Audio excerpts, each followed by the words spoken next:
Hi, baby girls.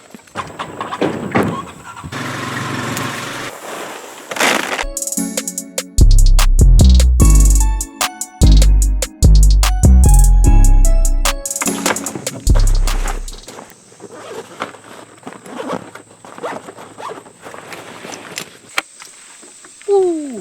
Welcome back, guys, to Southern Extreme TV. It's hot outside, but you got to put in the prep, you got to put in the work and the time and the effort if you want to shoot a big deer, especially early season. So that is the game plan for today. Not hunting, but prepping. A lot of prep work. This is really the first day, I guess technically the second day, if you want to call it that, of prep work. I need the four-wheeler key, and then I need a SD card reader somewhere, maybe, possibly. All right. So, sorry about that. I had to take a break. I had to find my SD card reader. Had no idea where it was at. But we're going to load up the old hard body. We're going to go do some scouting. We're going to go do some prepping. Like I said, we got a lot of prep work to do before season comes. So I got my tablet and my SD card reader. And I've got the new Alaska Guide Creations book bag. This thing's actually pretty daggone sharp, man. Look at this. So this is a pack that the Alaska Guide Creation man sent me. Awesome company, made in the USA, top quality products. Their Bino harness system is the best on the market. They sent me this book bag, and it is slam packed with all kinds of features. I'm still in the process of kind of testing this product out, so I'll have a full review coming at some point or another. Keys. I need keys. God, I got just stuff everywhere, but for the most part, let's get this corn loaded. I'm getting a four-wheeler because I don't want to walk. I'm a little chubby. I don't want to walk down the hill, so let's get this four-wheeler out and get it loaded up.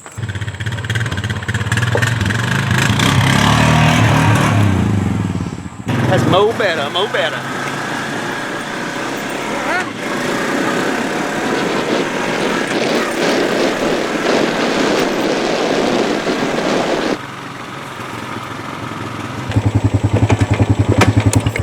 Alrighty, so this right here, little tripod corn feeder thing, it used to be out here in this field. And this field is now planted in corn. This was the field I come down in the last video. I was going to try to bring you guys down here and show you. But the gate was locked. Because we tried to come in with the truck. I forgot the key. This corn looks really good. Holy smokes. So check this out. I think this is going to be kind of cool, guys. So right here, obviously, we have this big wall of corn. We've got a tripod that fits right there. Typically, rifle season comes, this is a really good spot. My uncle killed a very big deer here last year, but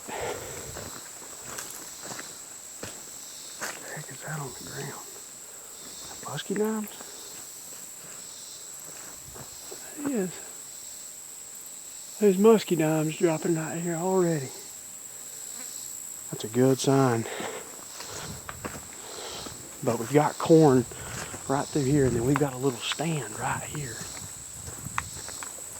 A little bow stand we got going on, a little bow action. And we've got this little path that cuts right through this corn all the way around. So we will actually be able to hunt this little section right here. I mean, if they come around this bend, I mean, they're going to be right on top of you, but you're hunting right up next to corn. The deer's going to be, they're going to feel pretty safe and secluded, which is nice. That corn right there looks real good.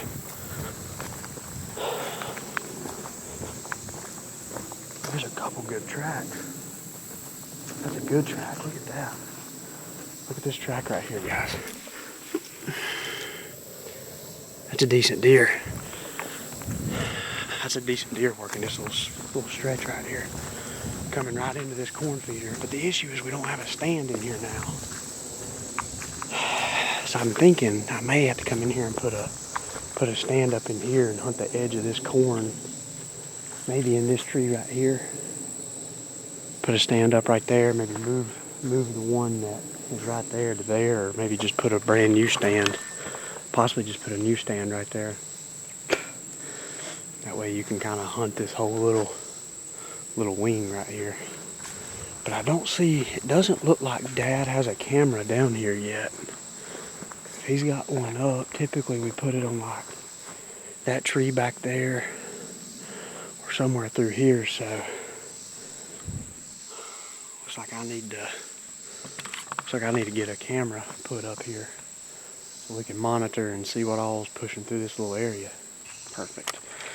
If you don't want to break the bank and get a trail camera that will work, these little old Tasco trail cameras, that is all we run now. 100% don't run any other camera other than the Tasco. The reason why is because they're $28, and we get more years of life out of these cameras here than we do out of the expensive $100 to $200 cameras. And you just can't beat that. So anyway, you're in the market for a trail camera, Tasco trail camera is the way to go. Alright, let's see, this right here looks like a good little tree. Break that down. There, you can see right there is what camera's going to be looking at. It'll be perfect because it'll monitor this little roadbed coming and going. So let's get this thing set up here.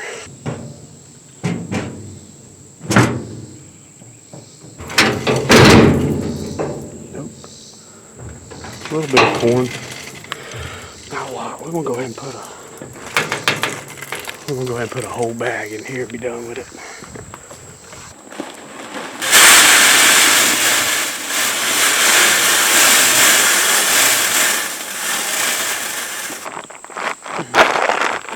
Alright. That's it, one camera up. We got the next spot. This is going to be a good one because I know we got a trail camera out here, so we're going to be basically just checking a trail camera.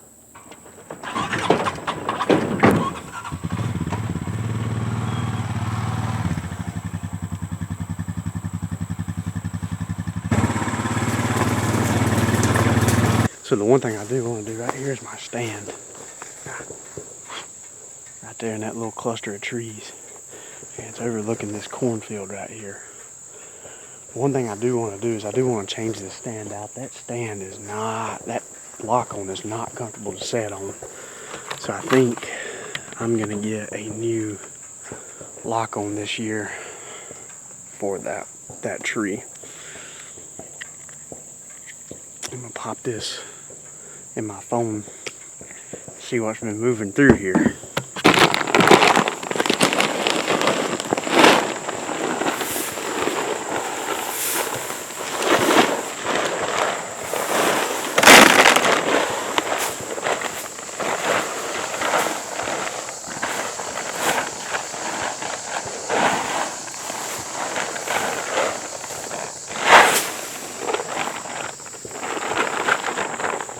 Alrighty guys, back here at the house. What is it, Zuki?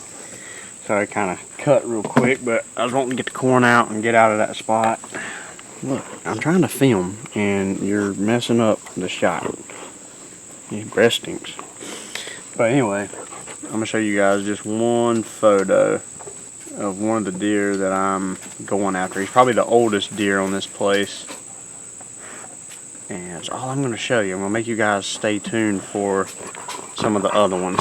But that right there, quit, go on dogs. But that right there is one of the deer that I'm going after. Whew. Had this deer last year as a 2.5, 3-year-old deer. This year he's probably 3.5, maybe 4.5. But he's a 7, and he's never going to be anything other than a 7. He had the exact same frame last year, but he's a lot bigger, has a lot more mass, a lot more length, just overall bigger deer. So this year, I'm going to be going after him pretty heavy until I see something come up on one of the other properties that's going to change my mind. But right now, he's definitely target buck number 1. There's a chance that we could get another bigger deer, more mature deer on one of the other properties, but one that's going to show up as consistently as this one does is going to be tough. So hopefully he keeps showing up and he'll give me an opportunity before too much longer. So alrighty, we're out here on the range. We are going to take a couple shots today. I'm going to start out at 50. I started out at 40 yesterday and pretty much stayed there. I want to start out at 50 today and just see how I feel. I don't know how I'll do. I did okay the other day, but I don't know. I just feel like maybe I knocked off some of the rust, so I want to try to stretch it out and see how I do. If I'm just all over the place at 50 and I'm not coming close to grouping any arrows, then I'm gonna bust it back into 40 yards and see what happens. So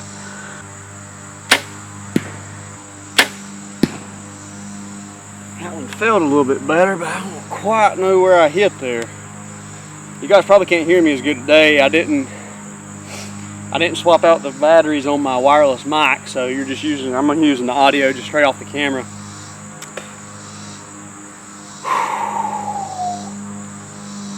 So them two shots are pretty close to the center. I'm gonna try to put this one in the top right corner bullseye. So the first two I try to shoot in dead center of the target. The last one I'm gonna try to shoot in the top right. And we'll go down and take a look at it.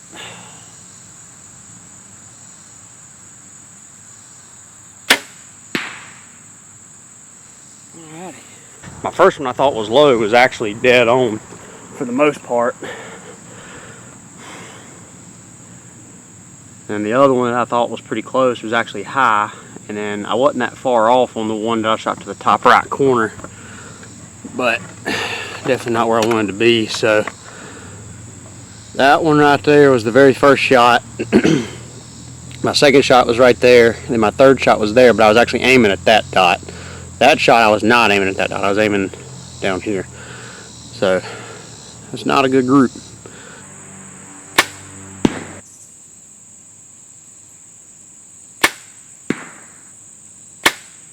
I'm telling you, you can tell if you hadn't shot. I'm already getting shaky. I shot about 5 or 6 groups,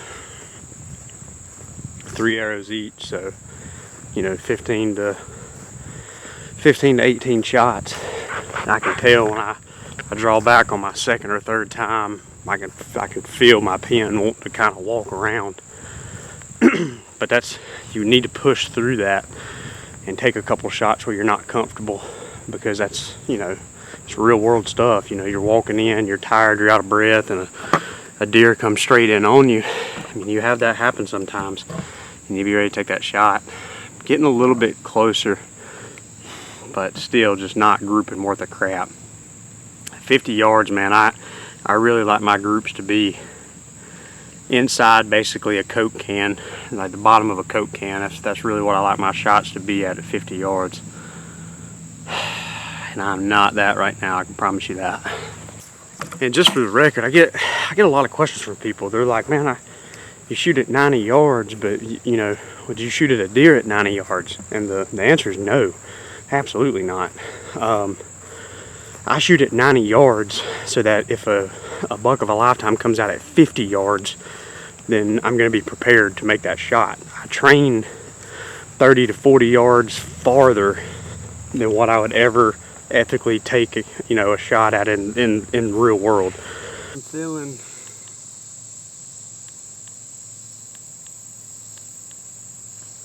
a little froggy. My last couple shots at 50 was actually pretty good.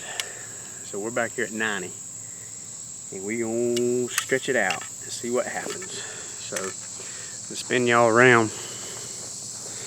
That way maybe y'all can kind of see what I'm working with. So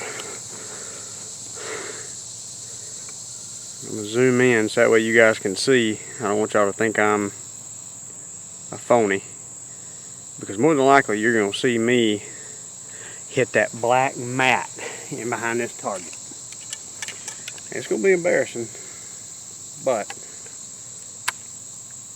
I'm gonna show y'all that eventually come out here and practice enough, you can do it. Smokes, this is not going to be good. 90 yards. I hit target. I don't know where I hit at. I didn't hit the mat. That's a good thing.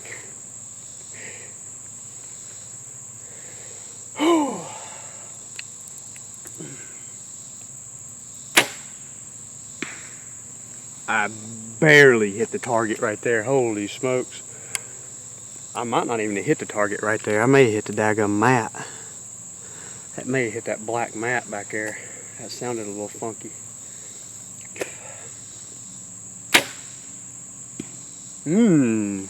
That last one felt pretty daggum good though. No idea where I hit.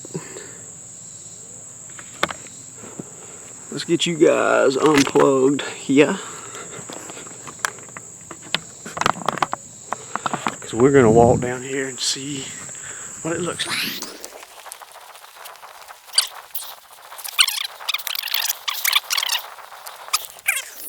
Not bad, considering. So, there's my first shot and my last shot. And that right there is my second shot. That's the one. I knew it sounded funny. But give you guys an idea. So about a knuckles length, or not a knuckle, but 2 knuckles. So right there, my fingers are touching. So I don't know what you call that, 2 inches. That one is dead center. This one over here, I felt it it pulled. I was a little worried that I didn't hit the target on it, but I put all 3 in the target, so that makes me feel good. All right. Back at 90. Back at 90 to try it again. I should quit while I'm ahead. I put all 3 of them in the target, and 2 of them really wasn't bad shots. I might as well just go ahead and quit, but I'm going to attempt, even though I am tired, to do it again. So let's get this settled in there. All right, guys, let's go 3 more at 90. And this is probably my last shots at 90. I'll walk it back into 70, then to 60, and then back to 50, and call it an afternoon. So, all right, first shot, or 4th shot at 90. Oh, I hit low.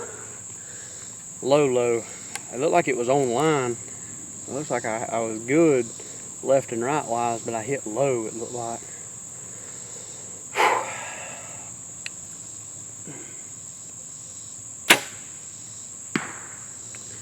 That's 2 in the target, but I don't think it's going to be nowhere near as good of a group as the first one, or the first 3. I can feel I'm shaking bad. 3rd shot. Oh. I felt it pull. Oh man. On up and down wise. So here's my second shot. Here's my first shot that was low. So I mean, about right there. So I mean, not far. I mean, probably 6 inches low, and then this one's probably 6 inches high.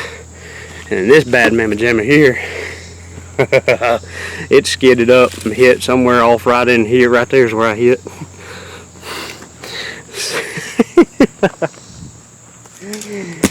Nowhere close. Man, oh man. Well guys, that is it for today's video. If you're new to Southern Extreme TV and you like what I got going on here, make sure you hit that subscribe button right here in the top left corner. Trying to grow this thing to 100,000 subscribers. Can only do it with your help. So again, it means the world to me that you'll take the time out of your busy day to watch what I got going on here on my channel. Stay tuned to Southern Extreme TV. We're going to have an awesome deer season this year. I've got a good feeling about it. I can't wait to bring you guys along for it. Thanks again for watching. Make sure you hit that subscribe button in the top left corner. I'll see you guys next time.